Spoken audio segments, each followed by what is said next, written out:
Welcome to Callosum, a podcast where science meets art.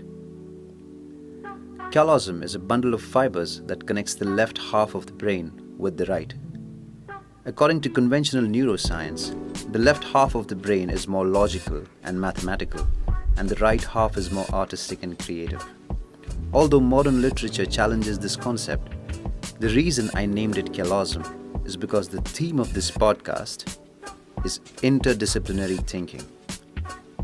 I strongly believe that the future lies in taking a fundamental concept from one field and applying it to another, leading to new ideas that transcend the confines of a single discipline. My name is Dr. Suneet Zadav. I'm an assistant professor in anatomy and a musician who's currently pursuing a PhD in cognitive neuroscience, trying to understand how music affects the brain. While reading the latest research on this topic, I was fascinated by how much we do not know yet.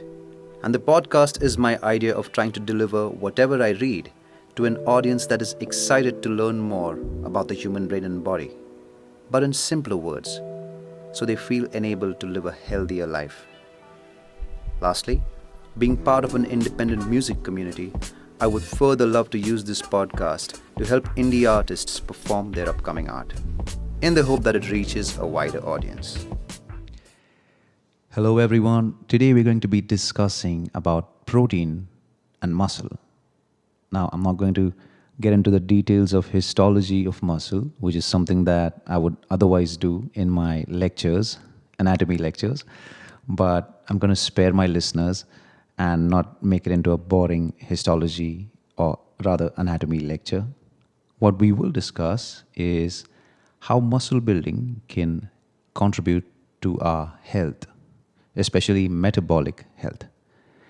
And regarding protein, once again, let's not get into the boring biochemistry chapters of protein. What I will speak about is what the recent literature says about protein requirements, how much do we really need, and how it can change according to the level of our activity and our goals. Now, I'm going to start by actually talking about ICMR, that's the Indian Council of Medical Research, which recently came up with new guidelines this year, and they seem to grossly underestimate the amount of protein required as compared to international standards. Now, no hatred towards ICMR. I understand that they're catering to a community level, so they have to find the middle ground between somebody who wants to build muscle as an elite athlete and somebody who just has to prevent from being deficient in protein. So I understand why they must have set the minimum requirement, but there was a little bit of a backlash on that article or those guidelines because there were no references attached at the end of it.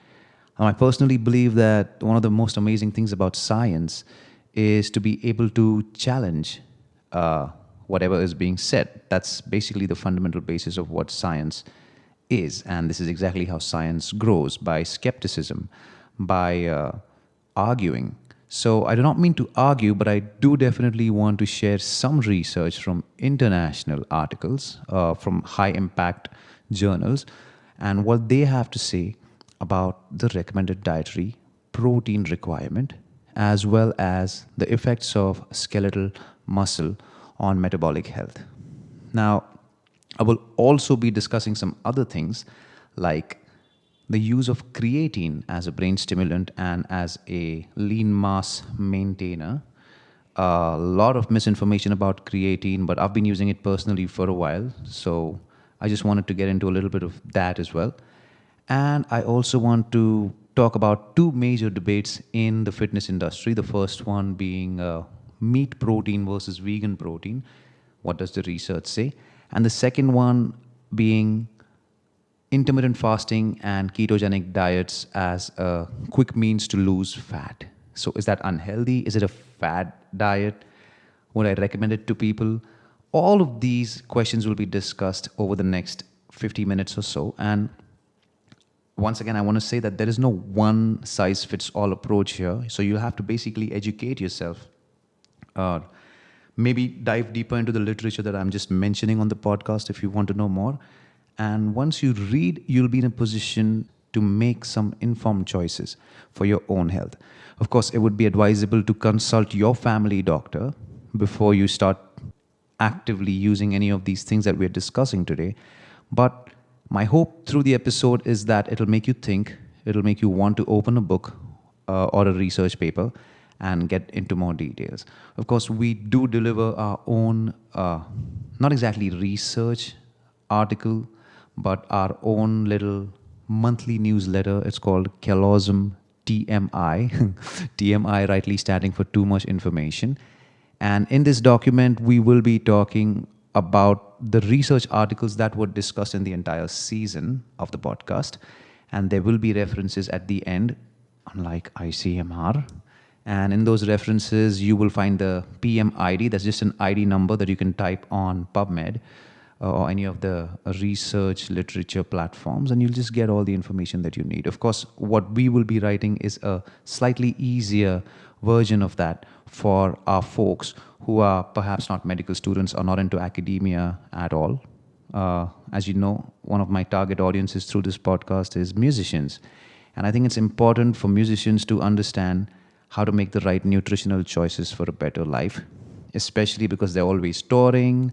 Sometimes they end up skipping a meal. Is that really that bad a thing? Sometimes they end up gorging on too much carbohydrates at the expense of protein. So all of these little things intend to be discussed here. And I don't want to do this alone. I'd rather have somebody who's been doing it way better than I have. And that is Dr. Chirag. Dr. Chirag is a neurosurgeon. But if you stalk him on Instagram, you will see how beautiful a physique he has built for himself. And if a neurosurgery resident, I mean, he's not a resident anymore, but neurosurgery residency is really, really hectic. It's one of the most hectic residencies out there. So if a person like him can take the time out to put himself through muscle building workouts and right nutritional choices in spite of the sleep deprivation, the stress associated with his job, it definitely is a great example for us common folk to apply it in our daily lives. So without further ado, let me welcome Dr. Chirag. Hi, Dr. Chirag. Thank you so much for joining me. How are you doing?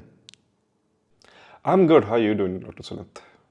I'm good. I mean, we are not supposed to be extremely honest on podcasts, but honestly, if you were to ask me, I've not had a great week lifting. I'm trying to put on some muscle, and this week has been really, really shitty, for lack of a better word. So, honestly, I wanted to ask you, I'm sure you must be having these days, right? Sleep deprivation and all of that. How do you still manage to show up, man? That's amazing.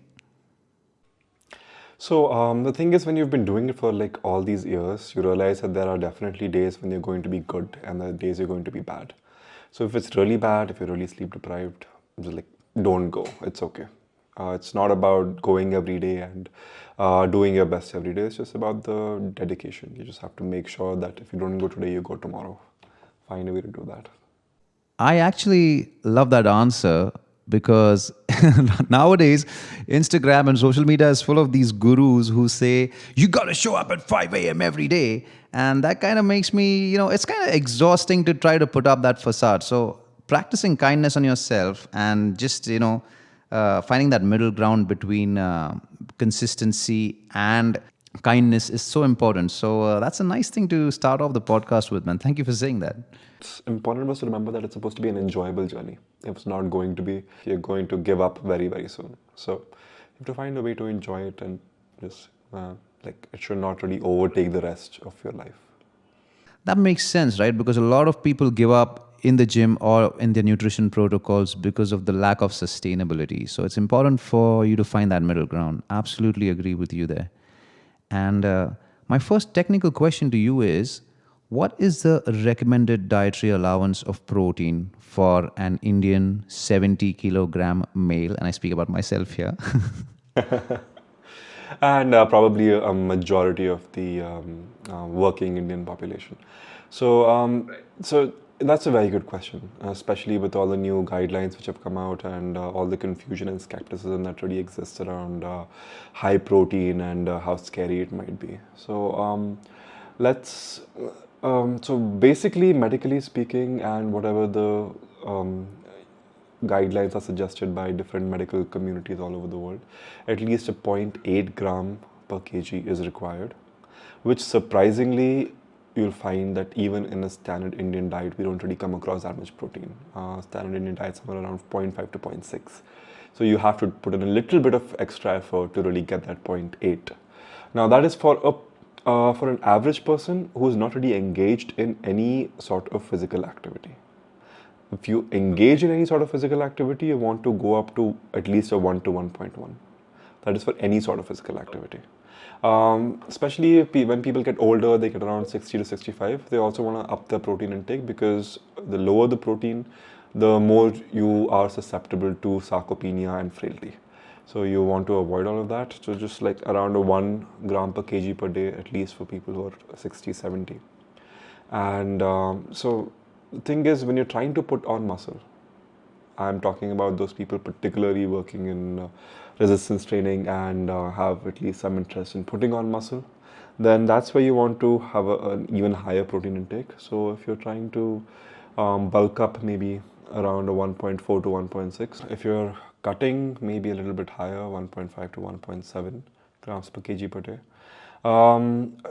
So studies have shown safety even up to 3 grams per kg per day, but we do not really think that anything above 1.8 to 2 is really going to add any more benefit to your diet, to your strength and conditioning program. So above 2, the problem is that the more protein that you're taking in, it really compromises on the carbs and fats you can take in. So you don't want to do that. So above 2, it really doesn't really help you in any way. So these guidelines, I think, are probably the best we have right now for people in the normal fitness zone, just doing the regular physical activities, all the way up to people who are trying to put on muscle and bulk. Awesome. So I'm just going to summarize that for especially my non-medical followers or non-academia followers. When Chirag said sarcopenia, he meant to say muscle loss, which is something that happens with aging. And the recommended intake, if you are not actively exercising, should be at least 0.8 to 1. If you want to put on some muscle, you want to probably get it up to 1.4 to 1.6. And if you're on a cut, then in order to prevent muscle loss, because when you're on a cut, you kind of tend to go low on your carbs, your workout intensity increases. So you might want to get it from 1.5 to 1.7. Did I get that correctly, Dr. Chirag? Yeah, I think that's like succinctly put and quite nicely. Perfect. I actually read a couple of articles that align with what you just said. There was this article which I will be posting in the monthly newsletter, which says that there is no actual benefit if you go above 1.6 to 1.8. So I'm so glad that we're on the same page over there. Now, I teach in a female medical college, and for my female medical students, could you please tell them that they're not going to get manly and muscular if they start lifting and having heavy protein? Right, so the body dysmorphia that exists, or just like the general concerns about body image that exist all over the world, are a little bit problematic. But honestly speaking, more important than whether you look manly or you don't look manly is making sure that you're getting things done which help you live longer and more healthy, right? So that's what resistance training is for, and that's what high protein is for, right? By high protein, I mean even just going up to 1 gram per kg per day. That is going to add things to your life in ways you don't even realize and recognize. It's really going to help you in long term. And resistance training overall, it's not like you go in and suddenly you're lifting like 50-pound dumbbells and you're doing weighted pull-ups or something. It's just simple basic resistance training. Okay, that you can even like just do calisthenics or just do some body weight training. That's also fine. That combined with a decent amount of protein, that is all that is required for a normal healthy lifestyle.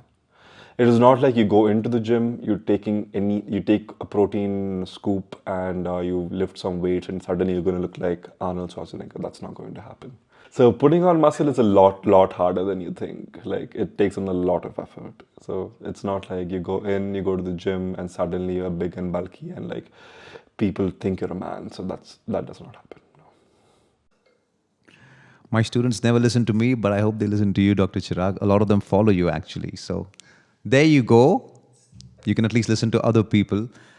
Another important thing that I wanted to speak about is the confounding literature regarding protein intake and longevity, with a few studies actually supporting the use of high protein diets for better metabolic health and longevity.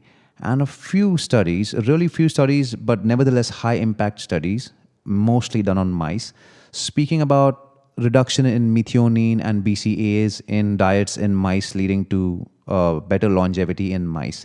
Does this confuse you, whatever's going on in this entire situation, considering that both the trains of thought come from high impact journals?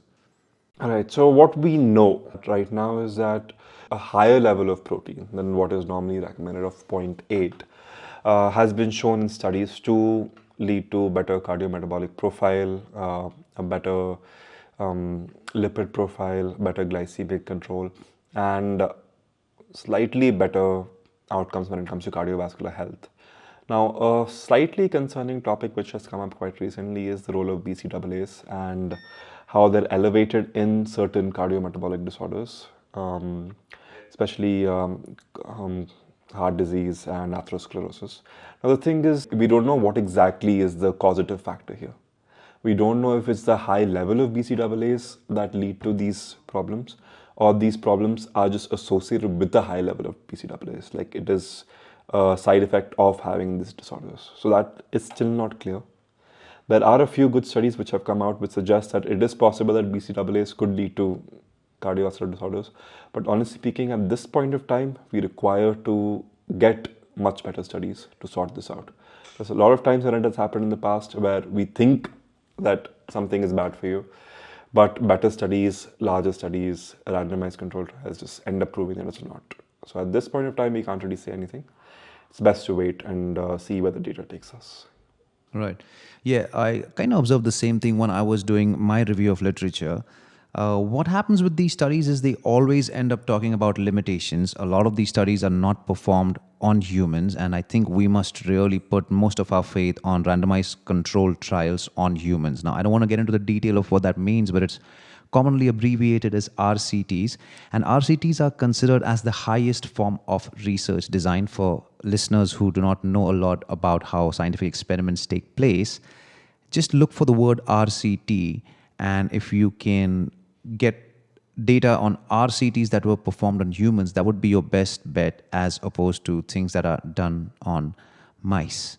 Also, one of the major flaws of research, especially that is done in a retrospective way, is that you basically observe something and then you try to observe another correlated event and try to establish causation between both of these things. And it's important to understand that correlation is not equal to causation. So just because something is associated with something, that does not necessarily mean that it was caused by the former. So that's an important flaw that exists in research designs, and I don't want to hate on the world, although a lot of people blame me for that. But what I want to say is there's a lot of people out there trying to sell something, and they just take a very little small part of a research study and then they try to use that as a clickbait, and that kind of basically spreads misinformation and fear. And that is not really a good thing. For example, whey protein powder is bad is something that ICMR also said, although they did not use those words. But I read a couple of articles, and I also actually shared them with Dr. Chirag, about how whey protein is actually shown in human randomized controlled trials to improve metabolic markers, cardiovascular markers, low inflammation, and recently also, they have helped in better glycemic control. They have helped reverse PCOD, which is something that I'm going to discuss in a separate episode also. So I think we must not be swayed away by little tidbits of information that are used as clickbait, and we must always want to educate ourselves. And that's basically the theme of this podcast. So Dr. Chirag, I'm so happy that you're here to really bust some of these myths with me so that people can make informed choices about their own lifestyle and about their own nutrition. Thank you so much for that. I would love you to talk a little bit about this concept of thermogenic effect of protein and how it differentiates it from the other two macromolecules, which are carbohydrates and fats. The thing is that whenever you take in any amount of anything, be it carbs, fats, or protein, the body is going to put in some amount of effort and some amount of energy to try to break these down, right? And it is said that when it comes to fats and carbs and protein, the amount of energy that the body requires to break down protein is a little bit more than is required to break down carbs and fats. And so the higher amount of protein that you're taking in, a lot of the energy that is stored in your body is going to be utilized to maybe break down the protein as compared to trying to break down carbs and fats.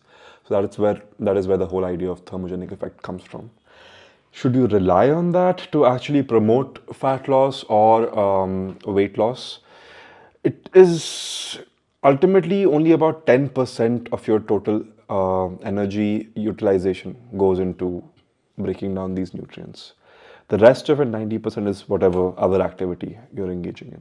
So whatever effect comes in from taking in a high amount of protein and you're hoping that it's going to lead to a significant amount of weight loss and fat loss from the thermogenic effect, that is not really going to happen. Like, it's not going to be a massive amount of calories being utilized there. The larger amount of protein intakes definitely lead to fat loss for two major reasons. One is that protein needs satiety. Whenever you are taking in a large amount of protein in your meals, you just feel less hungry. Like, it is very difficult to finish a high protein meal. Okay, and because of that, you're just going to be eating a lesser amount of calories. The second thing is this: you can get a slight thermogenic effect, but it is not as important as you would like to think it is. Right. So, in order to make it more applicable for people, especially the artistic community, who's also a wide audience that I cater to, if you've got a gig, we get it, you've got a gig as a musician, and then you get really hungry when you're off stage, and if there's like a buffet in front of you, just go for the chicken pieces first. Just go for the bundi raita first, and then get the biryani, and then get the rice. It's as simple as that. Prioritize your proteins, get your proteins filled in. You're going to be satiated earlier, and then you can probably go for that dessert. It's obviously, just it's a matter of changing the proportion instead of just following one food or the other, because no food is good or no food is bad. It's all about the context, and it's all about the proportion. So if you're looking for goals where you want to put on muscle, you might probably also go a little heavier on the carbs side. But if you do want to lose fat, you probably want to start by eating as much protein as possible so you don't feel hungry as often as well. Am I saying it right, Dr. Chirag? Yeah, definitely. The more the protein, the better. Yeah, I think there's something about the carbon-nitrogen bond that makes it difficult to break, because everything else is mostly C and H and O, right? But I think when nitrogen starts making an appearance, things start getting a little difficult. So kudos to the nitrogen, which also has a bad after effect, by the way. So so my wife is not currently happy sleeping next to me every night because I'm on a very high protein diet, if you know what I'm saying. So got it. Right. I also want to address what ICMR said, and the purpose of this channel is never to spew any hatred. I did mention in the beginning of the episode as well that whenever ICMR publishes something, they're trying to cater to the community. And when we talk about the average community in India, it's not going to be somebody who's hitting the gym twice a day and working out for aesthetic reasons. It's probably somebody who's just trying to prevent protein deficiency. So I understand why they said what they said, and I know there's a raising concern about fake protein brands. And having said that, if you have a protein brand that you have reasons to trust, then is it really that bad to use whey protein supplementation? Oh, no, definitely not. So we don't have any data which says that whey protein is bad for you. Like, that data does not exist. On the other hand, you have plenty of data to prove otherwise, that whey protein is good for you. There's plenty of data to suggest that it works on obesity, cardiovascular diseases, metabolic disorders, and overall improves your health status. But nothing to really suggest it's bad for you. The only point of concern, which even the ICMR has pointed out and does exist, is with all the extra stuff that gets added onto whey proteins. So the presence of artificial flavoring and additives. So a lot of the additives present in these whey proteins are actually not harmful. Like you can search for what is the additive in the whey protein, go on the internet, find out if it's actually harmful or not. There's plenty of research done for all of these additives, and usually those are fine. Artificial sweeteners, on the other hand, are a current point of concern. So, over the last decade, the research which has come up has recently shown that artificial sweeteners, whatever's currently available in the market, has a significant risk of causing obesity, as well as cancer, as well as cardiovascular disorders. So that's something that is going to require a much bigger, longer term study, but it is a point of concern right now. So if you're going for whey, I would personally recommend at this point of time unflavored whey, which does not have these artificial sweeteners. You can go in for flavored whey, but you have to remember that we just require a little bit more data to make sure that artificial sweeteners are completely safe, or are they not. It's still a point of concern for us. And is there any selective data on aspartame versus sucralose? So they in the study that I am trying to quote here, so there's a cohort study which was done in Europe involving almost more than 100,000 participants. It is a cohort study, it's not a randomized controlled trial, but still 100,000 participants is a large number. So you have to take the data at face value a little bit. So they definitely used the different artificial sweeteners that are available, and it was found that with all of them, the risk is more or less the same. It exists, and that is important. So it is not like you can use one versus the other. Awesome. Okay. That's good to know. I think this is also a sweet spot on the podcast to talk about one of our sponsors, Denzor Nutrition. Now, I've been consuming their whey protein powder for almost a year now, especially over the last 6 months since I was trying to gain. It was impossible for me to eat so much protein. Now, I'm the kind of person who cannot do more than 3 meals a day, and I prefer to work out fasted. So I had to really try to recover intra-workout by using some essential amino acids, basically because I work fasted. I don't like working with a full stomach, and I have only 3 meals, so I had to literally fill in a little bit extra protein in each of these 3 meals in liquid form. So I have been using their unflavored protein called Denzraw. Denzraw is basically unflavored, so there is no flavor, there's no sugar, and what I do is I add it with my banana and oats, and I also add a little bit of cinnamon powder to it and dark chocolate peanut butter. So it tastes like really nice, and I would recommend it to anybody who is otherwise finding it difficult to maintain their daily protein intake and otherwise is underlined. If you can manage to get your protein from natural sources, I am so happy and jealous of you.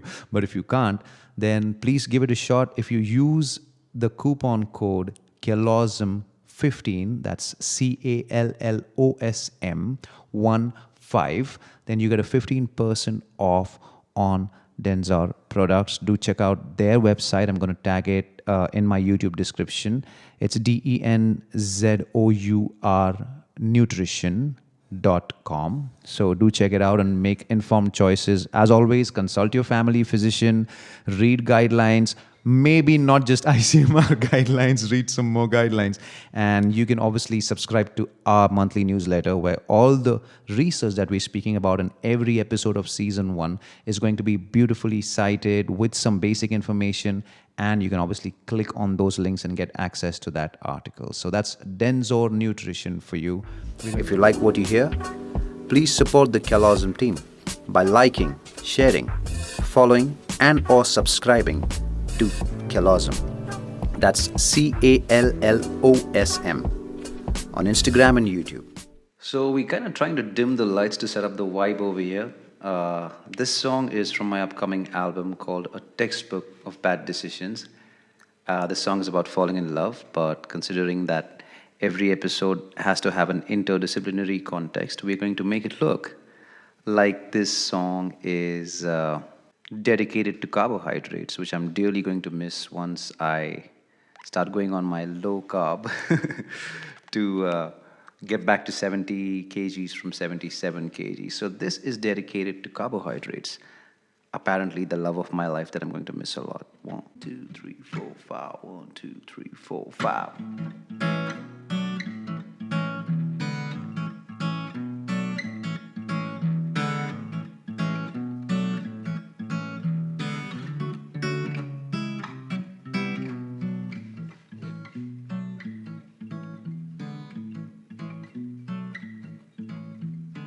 Where the hell have you been hiding all this while? 'Cause I've been looking all around for you, smiling at every other passerby, as they took me for a romantic fool. 'Cause all my life I felt like an apple on an orange tree, waiting for millennia for you, dear Miss Gravity. Yeah. Ba ba ba, ba da ba, ba da ba, ba da da ba.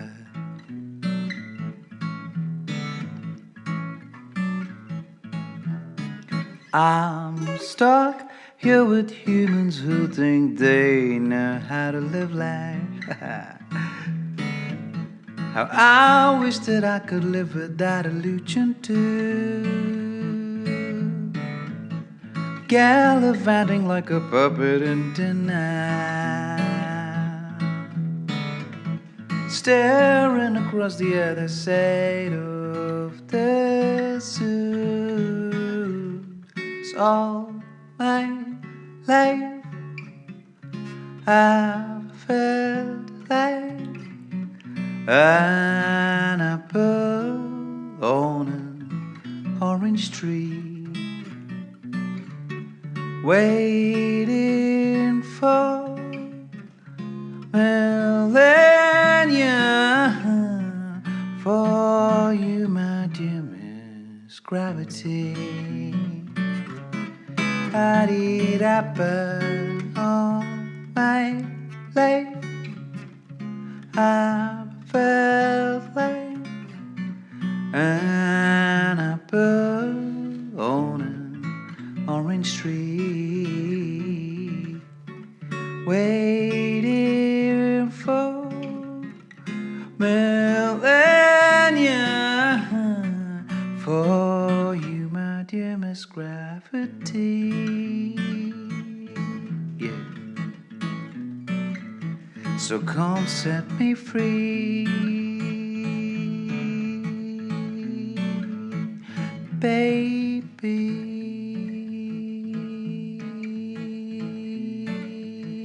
Yes, please.